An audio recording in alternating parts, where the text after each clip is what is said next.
Vamos orar agora, galera. Silêncio. Papai, em nome de Jesus, eu oro por cada vida que está aqui, Pai. Eu peço que em nome de Jesus, Teu Espírito Santo venha ter liberdade no nosso meio, que o Senhor venha se sentir amado porque o Senhor é, Papai. Usa a vida do Davi, Senhor, que o seu filho possa mesmo ser boca do Senhor nessa noite e que o Teu Espírito Santo venha nos transformar, nos curar e nos libertar nessa noite de tudo que não provém de Ti. Em nome de Jesus nós oramos. Amém. Amém. Espera aí que eu molhei meu computador aqui e aí não consigo usar a barra de rolagem. Agora rolou. Mano, nós estamos vivendo nesse tempo. Pode tirar a arte do comentário da semana, Matheus. Nós estamos vivendo nesse tempo, tá ligado? Onde eles estão querendo desconstruir tudo que a gente sempre acreditou, tudo que historicamente sempre foi verdade. Então hoje o tema da mensagem é exatamente esse. A verdadeira verdade. Por quê? Porque eu quero falar para vocês hoje sobre a verdade. Existe uma onda de informações aí rolando o tempo todo, e tem gente que participa disso consciente ou inconscientemente. Mas eles estão sempre compartilhando essas paradas que querem desconstruir. Exemplo, o negócio que a gente acabou de comentar sobre repense seu elogio, sobre não fica chamando as meninas de princesa, porque você não sabe se ela quer ser um príncipe, tá ligado? Esse tipo de parada, eles querem desconstruir tudo aquilo que a gente sempre acreditou. Eles querem desconstruir tudo o que sempre foi verdade. Eles querem desconstruir, por exemplo, que os seus pais podem te dizer aquilo que é certo ou errado. Eles querem acabar com isso, eles querem acabar com a estrutura da família. E querem dizer que, por exemplo, uma família pode ser dois caras casados. Querem dizer que uma família pode ser duas mulheres casadas. Eles querem dizer que você não precisa ser casado, você pode morar junto com a pessoa e se nada der certo, você separa. Eles querem dizer que, cara, se você quiser se entorpecer aí e usar qualquer tipo de droga, é de boa, afinal de contas, cara, o corpo é seu. Eles querem dizer que as mulheres que engravidam, se ela decidir não quiser mais ter filho, ela pode abortar. Afinal de contas, meu corpo, minhas regras, não é isso que eles falam? E eu sei que são coisas duras, mas você já ouviu isso, e eu sei que você já ouviu isso. Mas hoje nós vamos falar sobre uma parada chamada relativismo. Alguém já ouviu esse termo, relativismo? Tá, pouca gente ouviu. A primeira vez que eu ouvi esse termo relativismo foi no colégio objetivo. Eu estava no colegial, não lembro se no segundo ou no primeiro, e aí o professor de filosofia escreveu bem grande assim no quadro, relativismo. Aí embaixo ele escreveu assim, tudo é relativo, e circulou. E aí ele começou a falar, e esse professor meu, ele se chamava Rodrigo, e ele falava assim, ó, era professor de filosofia e sociologia. Ele falava assim, ó, não existe verdade. Tudo que você crê que é verdade pode ser contestado. A verdade para você ela é relativa, porque ela depende do seu ponto de vista. A verdade que é correta para você pode ser incorreta para outra pessoa, ou seja, não seja verdade. E eu fiquei pensando naquele negócio, cara. E aí eu lembro que os meus amigos, eu tinha uns dois amigos que eram cristãos na sala. E eu lembro que a gente contestou, o professor falou assim, e eu não lembro até hoje como a gente conseguiu fazer isso, mas foi bem legal. Depois eu fui ler isso em alguns livros, assim, fiquei bem feliz que a gente chegou a essa mesma conclusão. Mas na outra aula, a gente falou assim, mas, professor, você escreveu que tudo é relativo? Ele falou, sim, tudo é relativo. A gente falou assim, mas, professor, se você escreveu que tudo é relativo, então automaticamente você está acreditando numa verdade. Você está afirmando que tudo é relativo a uma verdade absoluta. Aí o professor deu uma bugada assim, tipo, mas não sei o quê. Eu falei, pois é, professor, então para você existiu uma verdade. Aí ele ficou meio assim e tal, e tentou consertar, e foi muito louco, porque a gente entrou num debate com esse professor de filosofia. E parece isso muito distante. Eu sei que às vezes você não gosta da sua aula de filosofia se você tem filosofia na sua escola. A maioria da galera não curte filosofia. Mas é esse tipo de pensamento que rege a nossa sociedade. O pensamento de que não existe verdade. O pensamento de que você pode fazer o que você quiser, da maneira como você quiser, com o seu corpo, com as pessoas que estão à sua volta, e você pode desconstruir princípios que sempre foram verdade. Você pode desconstruir a educação da família e dizer que quem tem que fazer essa educação é o Estado. Você pode desconstruir que um pai pode corrigir o filho e falar que não, que se um pai corrigir o filho, ele tem que ser preso, que não pode dar um tapa na bunda do filho, isso não é agressão. Apanhei tanto da minha mãe, velho. Meu Deus. E eles querem fazer isso. Eu sei que você não curte as aulas de filosofia da sua escola, mas eu tenho certeza que você curte assistir uma série da Netflix, eu tenho certeza que você curte ver um filme no cinema, e esse tipo de conceito tá diretamente ligado a esse tipo de mídia, cara. Eles querem o tempo todo plantar uma ideia na sua cabeça através dos filmes. Eles sabem que vocês não vão prestar atenção na aula de filosofia, mas no filme você vai ver. E aí eles colocam conceitos de relativismo nos filmes, na novela, nas notícias, na propaganda. De repente, uma propaganda de maquiagem, uma propaganda de perfume, não é mais, no Dia dos Namorados, um cara dando um presente para a namorada dele. É um cara dando um presente para outro cara. De repente é isso. E eles vão colocando essas paradas devagarzinho. E a gente tem que aceitar. Eu quero falar aqui que eu não tenho nada contra homossexuais. Pelo contrário, velho. Se você está aqui hoje, você é homossexual, mano, eu amo você, velho. Você é meu brother, cara, sério mesmo. E você é muito bem-vindo aqui nessa igreja, e o seu lugar é aqui dentro dessa igreja. Mas eu não consigo compactuar com a prática. Não consigo compactuar com a prática. Porque a Bíblia me diz isso. E eu tenho esse direito. Mas você é muito bem-vindo, cara. Muito bem-vindo mesmo. Tudo bem aí, mano? De boa, hein, Marcelo? É nóis. Então eu quero te dizer, cara, que existem algumas verdades históricas, mano. Existem algumas coisas que elas não podem ser desconstruídas. Por mais que a galera tente desconstruir. E eles estão conseguindo, cara. Uma revolução silenciosa. Através da mídia, através da comunicação. Através dos youtubers, através dos influencers. Eles estão colocando essa ideia na cabeça da galera. E a nossa série chama-se A Fé Passa pela Cabeça antes de chegar no coração. E o versículo-chave é Romanos 1 e 2, e principalmente a parte que fala: não vos conformeis com esse mundo, ou seja, não tomem a forma desse mundo, não aceite esse tipo de coisa como normal. Não aceite as coisas que o mundo prega, não vai tomando a forma do mundo, porque a gente começa a engolir uma parada, depois a gente começa a engolir outra parada, e de repente a gente já está achando tudo ok. E de repente a gente já negociou princípios do reino. Então eu quero dizer para vocês hoje uma coisa, cara. A verdade existe. E a verdade é uma pessoa. Vou falar de novo. A verdade existe e a verdade é uma pessoa. Nós vamos abrir aqui João 14, versículo 6.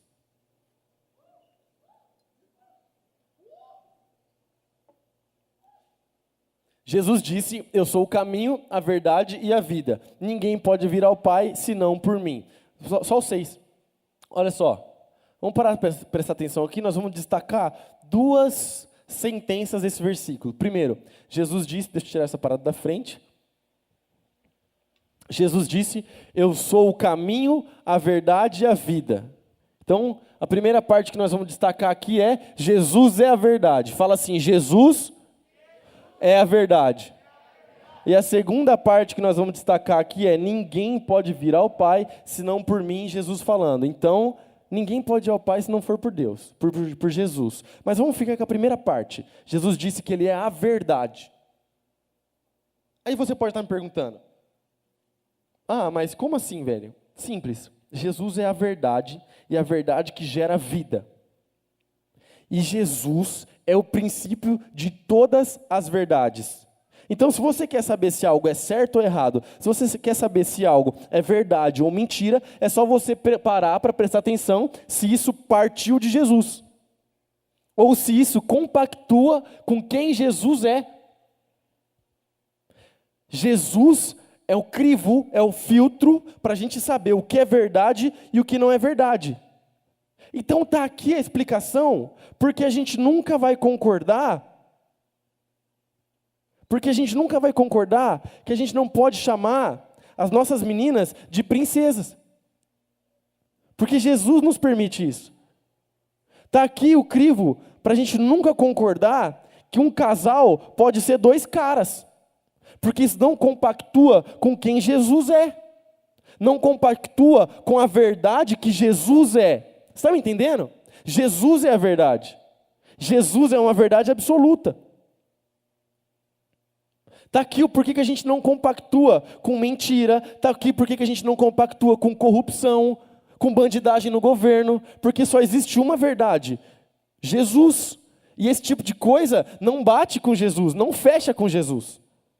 E aí você está falando assim para mim, não, tudo bem, Davi, para mim está ok, porque eu creio em Jesus. Então se eu creio em Jesus, para mim essas coisas se tornam verdade. Agora, e para a galera que não crê em Jesus, como é que eu faço? Bom, eu quero trocar uma ideia com você então, para se um dia você encontrar algum cara que fala que não curte Jesus, ou que não compreende Jesus, ou que não crê em Jesus. Porque em pleno 2017, ainda tem gente, Duda, que tem coragem de falar assim, mano, Jesus não existe. Jesus não existiu, Jesus é uma lenda.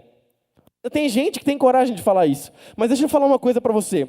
É comprovado historicamente e arqueologicamente que Jesus existiu. Isso eu não estou inventando, você pode pesquisar, você pode entrar na internet, você vai ver lá. A pessoa, Jesus Cristo, o homem Jesus, ele existiu, e isso é comprovado historicamente. Isso é comprovado. E arqueologicamente. Então não tem como negar a existência de Jesus. Não tem como. A nossa fé está baseada em fatos. E diferente de outras fés, existe plural para fé? Sei lá. Diferente de outras crenças.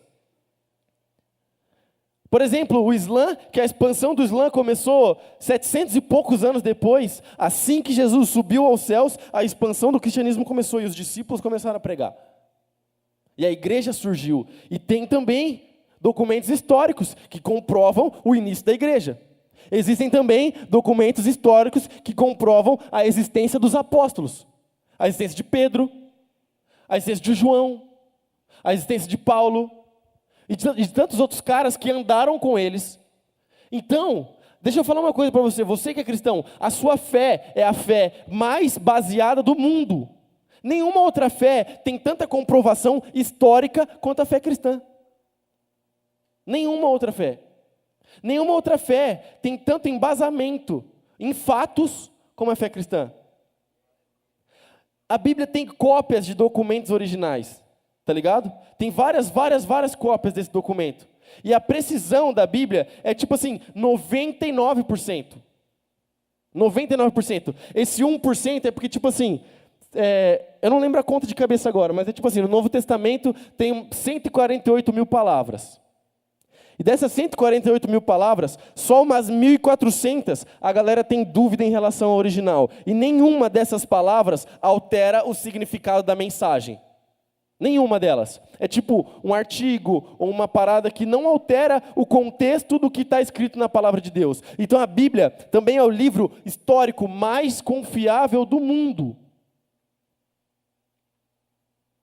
Existem 5 mil, na verdade mais de 5 mil cópias dos livros da Bíblia. E o livro que a galera considera o livro mais antigo e mais confiável é a Ilíada. E a Ilíada só tem, na verdade não chega a dar 2.000 cópias, e ainda assim, todas essas cópias são para mais de 1.000 anos do documento original. Sendo que a Bíblia tem documentos e cópias e relatos, tipo, praticamente na data do que estava acontecendo. Então a Bíblia é muito confiável. A palavra de Deus para você é muito confiável, cara. Se alguém um dia falar para você, cara, eu comentei isso com o Rafa. Uma vez um amigo meu, há muito tempo atrás do colegial, ele chegou em mim e falou assim, a Bíblia é uma invenção capitalista que o pessoal fez para ganhar dinheiro. Eu falei para ele, tá, vamos parar para pensar no que você falou, porque você falou muita besteira agora. Primeira coisa, como uma invenção capitalista foi feita para ganhar dinheiro, se a Bíblia não tem direito autoral?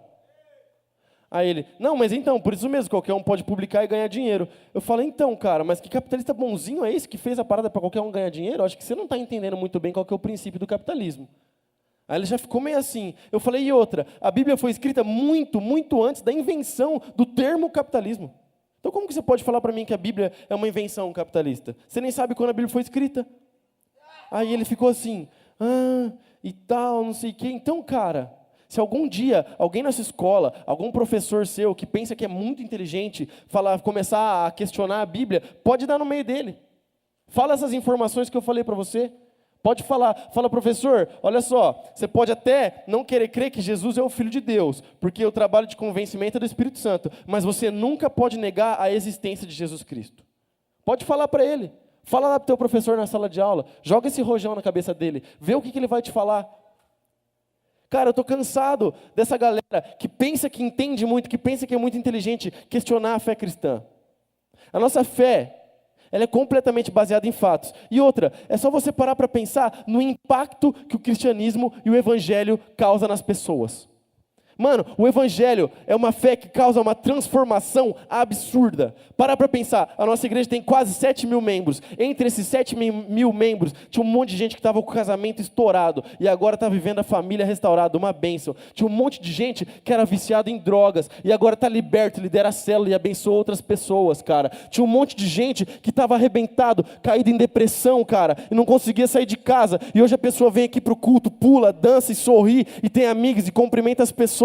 Cara, tem um monte de gente que era desonesto e devia todo mundo na cidade, não pagava, e o cara veio e se converteu, pagou todo mundo e hoje é bem sucedido, velho. A igreja e o evangelho trazem transformação como nenhuma outra pessoa, como nenhuma outra organização, nenhum outro lugar pode trazer transformação como o evangelho de Jesus Cristo traz na vida das pessoas. Nenhum lugar, mano.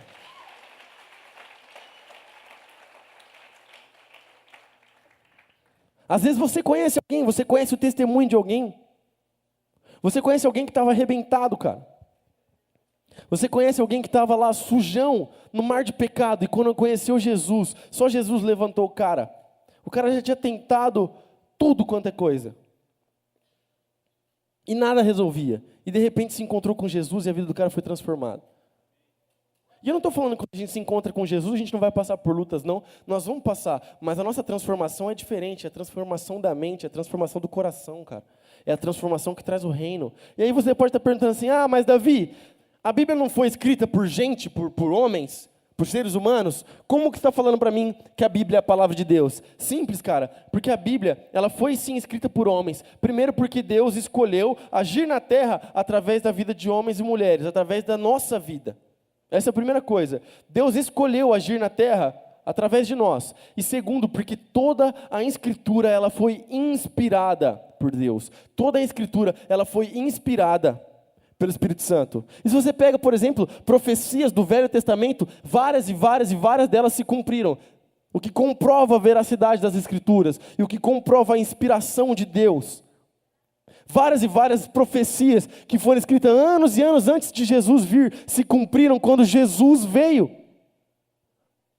Se cumpriram quando Jesus veio. Ou seja, cara, a Bíblia é a verdade. Isso aqui, cara, que você tem, é a revelação de Deus para você, do Gênesis ao Apocalipse. Você não precisa de mais nada. Você tem a revelação completa de Deus na sua mão, para você se encontrar com Ele todos os dias, na sua casa, no seu quarto, onde você estiver, na escola, cara. Você tem a revelação, você tem a verdade. Você tem a verdade, cara. E aí tem uma galera ainda que pergunta assim, mas Davi, por que Jesus então não escreveu nada? Porque se a gente tem que ser guiado pela Bíblia, por que Jesus não escreveu nada então? Por que Jesus não deixou um texto? Afinal de contas, seria muito mais fácil. Ele deixava lá uma parada escrita, e aí pronto, a gente poderia seguir essa parada. É simples, velho. Porque se Jesus tivesse escrito alguma coisa, esse negócio seria objeto de culto. Jesus veio, nasceu da virgem, o nego já quer adorar a mãe dele? Se ele tivesse escrito uma parada, seria objeto de culto. O pessoal ia idolatrar o que ele tinha escrito, e não Jesus. Sem contar que ele não precisou escrever nada, porque a galera escreveu as palavras dele. E quando ele falava, era o próprio Deus falando. É por isso, nós temos o ensinamento completo, nós temos a revelação completa de Jesus Cristo para nós. E aí a gente entra na segunda parte. A segunda parte é o quê? Ninguém vem ao Pai se não for por mim, Jesus falando, certo? Ninguém vem ao Pai, ninguém pode vir ao Pai se não por mim. E aí, em 2017, pode parecer um pouco politicamente incorreto. Gostei do seu boné, Marcelo. Pode parecer um pouco politicamente incorreto a gente falar, ninguém vai ao Pai se não for por Jesus. Não parece estranho? Porque uma vez, quando você fala isso para as pessoas, a galera fala assim, mano, mas se você está falando isso, então você está falando que a galera lá da Índia, a galera lá da China, que adora outros deuses e que vive a vida adorando outros deuses, então eles nunca vão se encontrar com o Pai? Se eles não se encontrarem com Jesus, é exatamente isso que eu estou falando. Se essas pessoas não se encontrarem com Jesus, é exatamente isso que eu estou falando. Ninguém se encontra com o Pai, ninguém vai a Deus se não for por Jesus. Não há salvação fora de Jesus Cristo. Não é legal falar isso para algumas pessoas, às vezes não parece muito polido, muito bonito, parece que eu estou sendo exclusivista, mas é a mais pura verdade. Não há salvação fora de Jesus Cristo. Ninguém vai ao Pai se não for por Ele. E aí você pode falar assim, mas que injusto, cara. Mano, pode ter certeza que Deus não vai deixar ninguém sem testemunho. Deus não vai deixar ninguém sem testemunho. Deus não vai deixar ninguém na mão. Deus é justo, Deus é justiça. E aí agora você pode estar pensando talvez em alguém que você conhece que ainda não crê no Evangelho, igual você crê. Que ainda não está aqui no multi, tá ligado? Você pode estar pensando em alguém que você conhece que ainda não crê em Jesus, alguém da sua família, alguém da sua sala, alguém da tua casa. E aí você está pensando assim, cara, mas ele não pode ir ao Pai sem Jesus. Exatamente por isso que você está na vida dele. Porque você vai levar Jesus para a vida das pessoas que ainda não conhecem. Você é um emissário de Jesus. Você é um pregador do Evangelho. Você foi chamado para pregar o Evangelho de Jesus. Você foi chamado para levar a luz de Cristo. Você é um avivalista. Você tem que levar o reino de Deus. Você tem que fazer diferença na tua igreja. Você tem que fazer diferença na tua célula. Você tem que fazer diferença na tua rua, no teu bairro, na tua escola. Você vai pregar o Evangelho para essas pessoas que ainda não conhecem Jesus. Para que eles, assim como você, possam ter acesso ao Pai. Hoje, nós temos acesso ao Pai. Nós estamos aqui reunidos em nome de Jesus, nós temos acesso ao Pai. Para que eles possam ter acesso ao Pai, eles precisam de alguém que pregue o Evangelho para eles. E você é essa pessoa. Você é essa pessoa, cara. E não se preocupe, às vezes você não tem um chamado missionário, às vezes você tem. Às vezes eu estou falando com você aqui, você está pensando em povos distantes, em galera que, caraca, está lá no meio do nada e não tem ninguém para pregar. Você pode ter um chamado de missionário para a sua vida. E se você tem, eu te abençoo, e a nossa igreja pode te enviar, cara, para pregar o Evangelho em qualquer parte do mundo. Mas também eu quero te falar uma parada, cara, pode ter certeza que ninguém vai ficar sem testemunho. Ninguém, cara. Ninguém mesmo. Deus é muito justo. Eu lembro de um livro que eu li, chamado Fator Melquisedeque. Já leu esse, pastor Hélito? Muito bom, né? Muito bom esse livro. O Fator Melquisedeque. Ele conta da manifestação de Deus nos lugares. E eu lembro, por exemplo, de uma vez, que ele fala lá do povo, peraí que eu anotei aqui, lembrei. Eu sempre confundo os incas e os maias. Dos incas, cara. E esses incas, eles adoravam o sol. E eles achavam que o sol era um deus.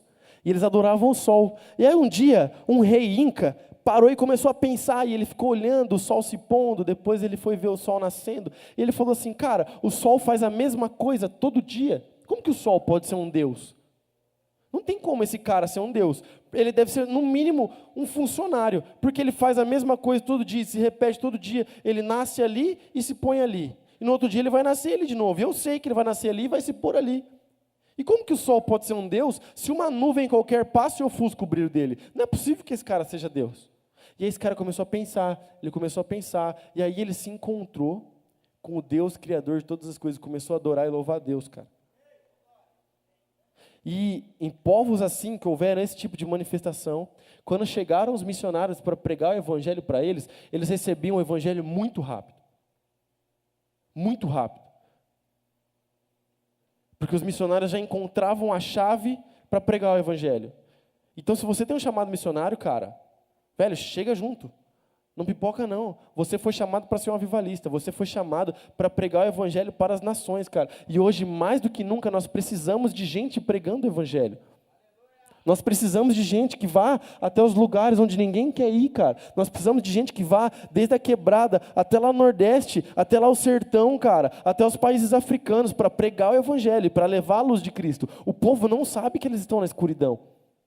Mas quando eles veem a luz, eles vão perceber que está tudo escuro. E você é luz.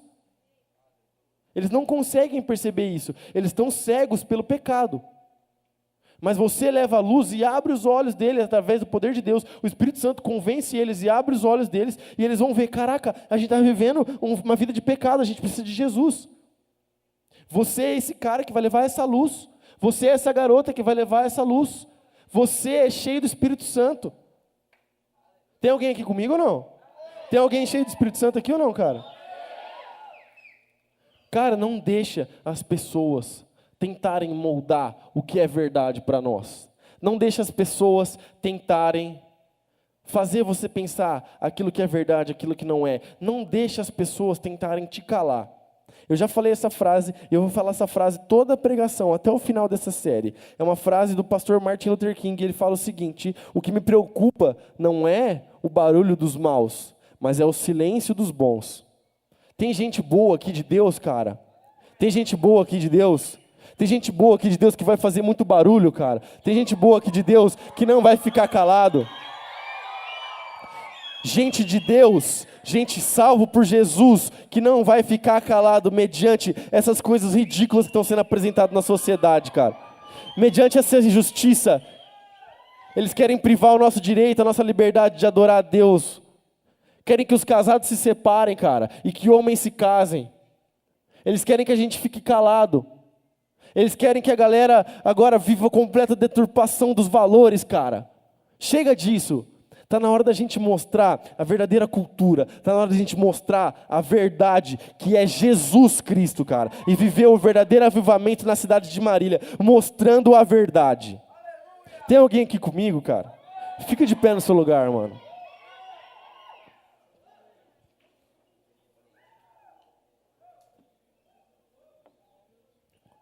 Coloca, por favor, Romanos 8,19.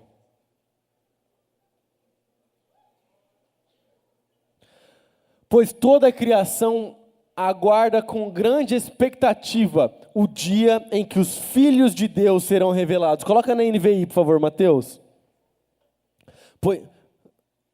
Não, é o 19.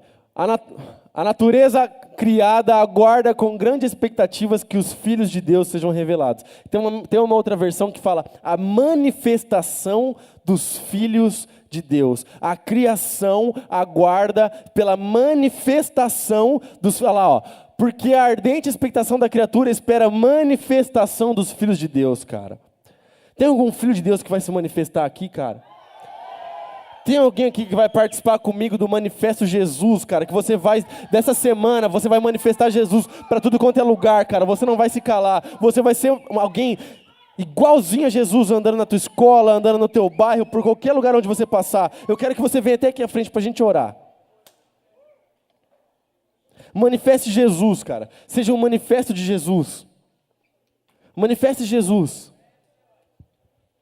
Mostre a verdade, existe sim verdade. Não é tudo relativo não, cara. A verdade é uma pessoa e a verdade é Jesus Cristo.